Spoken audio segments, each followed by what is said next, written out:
बिस्मिल्लाहिर्रहमानिर्रहीम। अस्सलाम वालेकुम। मैं हूं असद और आप देख रहे हैं असद इलेक्ट्रिकल।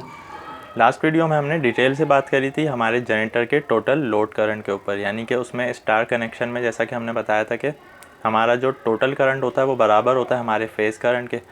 तो इसी तरह जनरेटर के ऊपर लिखी हुई एम्पेयर रेटिंग उसकी टोटल रेटिंग होती है और उसकी पर फेज़ रेटिंग भी सेम होती है। आज की वीडियो में हम बात करने जा रहे हैं 3 फेज़ जनरेटर के किलोवाट्स के ऊपर। तो क्या टोटल किलोवाट और ईच फेज़ किलोवाट ये सेम होते हैं 3 फेज़ जनरेटर में? ऐसा नहीं है, बल्कि किलोवाट में डिफरेंस होता है। अब एक जनरेटर जो कि हमारे पास 125 केवीए का है और उसका पावर फैक्टर नॉर्मली जो जनरेटर्स का होता है वो 0.80 होता है। तो अगर आप 125 को मल्टीप्लाई करेंगे 0.8 से तो आपके पास आंसर आ जाएगा 100। तो क्या साबित होता है कि जितने भी केवीए का जनरेटर है उसको जब हम पावर फैक्टर की वैल्यू से मल्टीप्लाई करें तो हमारे पास किलोवाट की वैल्यू आ जाती है। तो हमने किलोवाट की वैल्यू को यहाँ पर ले लिया है। जैसा कि हम जानते हैं कि हमारा जनरेटर स्टार कनेक्टेड है, तो स्टार कनेक्शन में पावर का जो फार्मूला है वो करंट्स के फार्मूले से डिफरेंट है। तो करंट जो है वो बराबर था, जबकि पावर जो है वो जमा हो रही है, यानी कि PT is equal to P1 plus P2 plus P3। तो तीनों फेजेस की पावर जमा होने के बाद टोटल बनती है। मसलन अगर हमारा जनरेटर 100 किलोवाट का है तो इसका मतलब ये नहीं है कि हम तीनों फेजेस पर 100 किलोवाट का लोड डाल सकते हैं, बल्कि हमें तीनों फेजेस पर इस तरह लोड डालना होगा कि वो टोटल होकर 100 बने।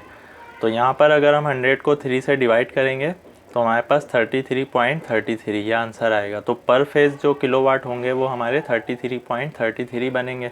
तो इस तरह तीनों फेजेस के किलोवाट जमा होकर टोटल किलोवाट बनते हैं जो हमारे जनरेटर की नेम प्लेट पर लिखे हुए होते हैं। तो ये चीज़ अगर आपको क्लियर हो गई, अब हम नेक्स्ट स्टेप की तरफ चलते हैं। अब हमने यहाँ पर इसकी कैलकुलेशन करी है वो किस तरह कि किलोवाट में सिर्फ और सिर्फ पावर फैक्टर का इजाफा हो जाता है। यानी कि जब हमें केवीए से एम्पेयर्स निकालने थे तो हमने क्या किया था, केवीए को 1000 से मल्टीप्लाई किया था, वोल्टेज को 1.732 से मल्टीप्लाई किया था और इन दोनों को डिवाइड करके हमें एम्पेयर की वैल्यू मिल गई थी। लेकिन किलोवाट में एक चीज़ का इजाफा हो जाता है जिसको हम पावर फैक्टर कहते हैं।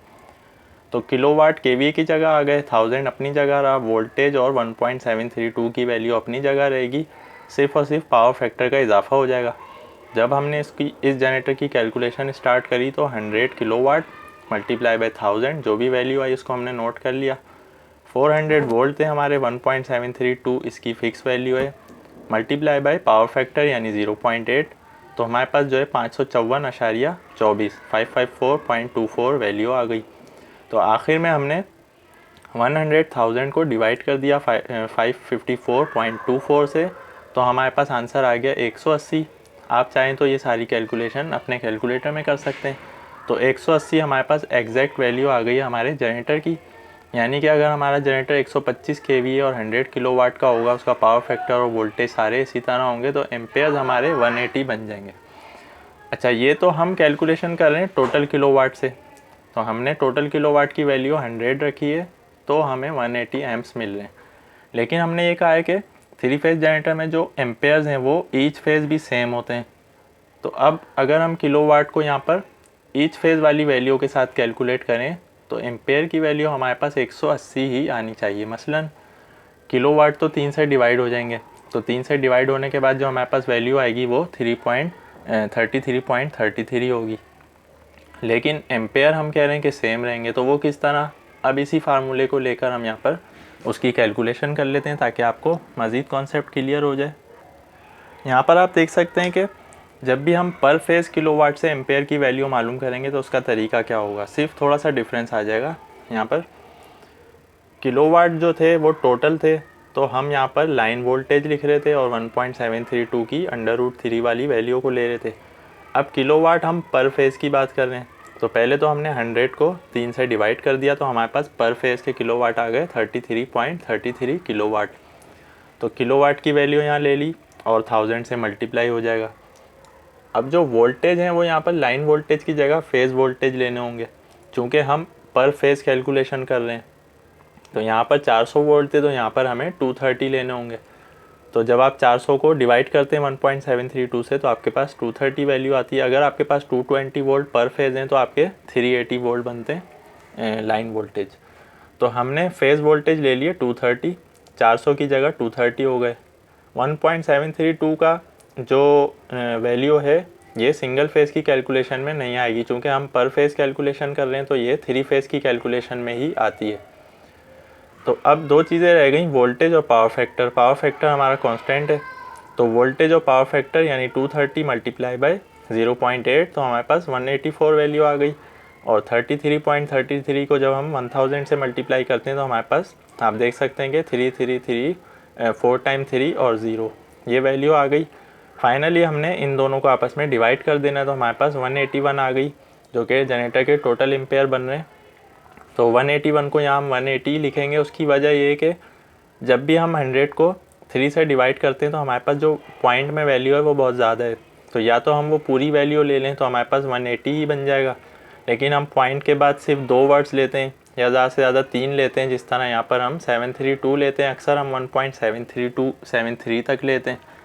तो इस तरह एक दो नंबर्स की जो वेरिएशन है ये अलाउएबल होती है, एक्सेप्टेबल होती है इलेक्ट्रिकल में। तो 181 को हम यहाँ 180 ही कंसीडर करेंगे। तो आप देख सकते हैं कि टोटल किलोवाट से भी एम्पेयर की वैल्यू 180 आई थी और पर फेज़ के किलोवाट से भी एम्पेयर की वैल्यू सेम आई है। तो इससे क्या साबित हो गया कि स्टार कनेक्शन में हमारे जो फेज़ करंट है और लाइन करंट है वो हमेशा बराबर रहता है, जबकि स्टार कनेक्शन में ही जो हमारे किलोवाट हैं वो टोटल किलोवाट जो है वो ज़्यादा होते हैं और फेज़ के किलोवाट जो हैं वो कम होते हैं। तो पर फेज़ किलोवाट जब तीनों फेजेस के जमा होंगे तो हमें टोटल किलोवाट की वैल्यू मिलेगी।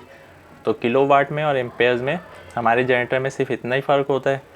तो आपको आज की वीडियो में किलोवाट से एम्पेयर निकालने का फार्मूला भी समझ में आ गया होगा और ये भी समझ में आ गया होगा कि टोटल किलोवाट से एम्पेयर किस तरह निकाले जाएंगे और पर फेज़ के किलोवाट से किस तरह एम्पेयर निकाले जाएंगे। इस वीडियो के लास्ट में हम आपको एक और बात बताना चाहते हैं, वो ये है कि जब तक हमारा पावर फैक्टर फिक्स है तो हमारी कैलकुलेशन इसी तरह है, लेकिन अगर हमारा पावर फैक्टर कम या ज़्यादा होता है यानी लैगिंग की तरफ जाता है, 0.8 से भी नीचे चले जाता है या फिर 0.8 से ऊपर की तरफ आता है यूनिटी की तरफ, तो उससे हमारे जनरेटर के एम्पेयर्स पर फ़र्क आएगा। वो किस तरह आएगा, हमारा 100 किलोवाट का जनरेटर था तो हमने 1000 से मल्टीप्लाई किया तो 1 लाख की वैल्यू आ गई। 400 वोल्ट का जनरेटर था 1.732, ये सारी वैल्यूज़ अपनी जगह हैं। सिर्फ और सिर्फ हमने 0.8 से पावर फैक्टर को 0.9 कर दिया, यानी कि पावर फैक्टर को इंक्रीज़ कर दिया। तो अब आप देख सकते हैं कि जब हम इन तीनों वैल्यूज़ को मल्टीप्लाई करते हैं तो हमारे पास जो भी आंसर आता है वो हमने यहाँ पर लिख लिया है। अब ये वैल्यू हमने आपस में डिवाइड की है उसी तरह से, तो 180 की जगह अब हमारे पास 160 आंसर आया। तो क्या चीज़ साबित हुई कि पावर फैक्टर के इंक्रीज़ होने से हमारा करंट डिक्रीज़ हो जाता है। अगर पावर फैक्टर यहाँ पर 1 होगा तो पावर करंट जो है वो मज़ीद कम हो जाएगा। अगर पावर फैक्टर 0.7 या 0.6 की तरफ बहुत ही ज़्यादा नीचे चला जाता है लैगिंग की तरफ, तो यहाँ पर हमारे करंट की वैल्यू जो है वो इंक्रीज़ हो जाएगी। तो आज की वीडियो में सिर्फ इतनी बात याद रख लें कि पावर फैक्टर बढ़ने से करंट कम होता है, पावर फैक्टर कम होने से करंट बढ़ता है। तो ये कैलकुलेशन ये लाजमी जो है वो फ़र्क आता है। तो हमारे पावर फैक्टर जो है हमारा डिपेंड करता है हमारी टाइप ऑफ लोड के ऊपर, कि हमारा लोड रेजिस्टिव है, इंडक्टिव है या कैपेसिटिव है। वहाँ पर हमारे जनरेटर की एम्पेयर्स की वैल्यू चेंज होती है। यही वजह है कि जनरेटर पर जो एम्पेयर्स की वैल्यू लिखी हुई होती है वो उन्होंने पावर फैक्टर की वैल्यू के हिसाब से लिखी हुई होती है। इन्होंने ये बताया हुआ होता है कि 0.8 पावर फैक्टर का लोड अगर आपके जनरेटर पर चल रहा है तो इतने एम्पेयर बनेंगे। अगर पावर फैक्टर में फ़र्क आया तो एम्पेयर में भी फ़र्क आ जाएगा। अलबत्ता किलोवाट अपनी जगह रहते हैं, चूँकि किलोवाट एक्चुअल पावर है वो फिक्स रहती है अपनी जगह। उम्मीद है आज की वीडियो आपको पसंद आई होगी और बहुत से कॉन्सेप्ट्स आपके क्लियर हुए होंगे। फिर भी कोई भी आपकी कन्फ्यूजन है या कोई भी क्वेश्चन है आप कमेंट में ज़रूर पूछें, इंशाल्लाह नेक्स्ट वीडियो में हम उसको कवर करेंगे। आज के लिए इतना ही। वीडियो पसंद आने की सूरत में लाइक करें। नेक्स्ट वीडियो तक के लिए इजाज़त दीजिए। अल्लाह हाफिज़।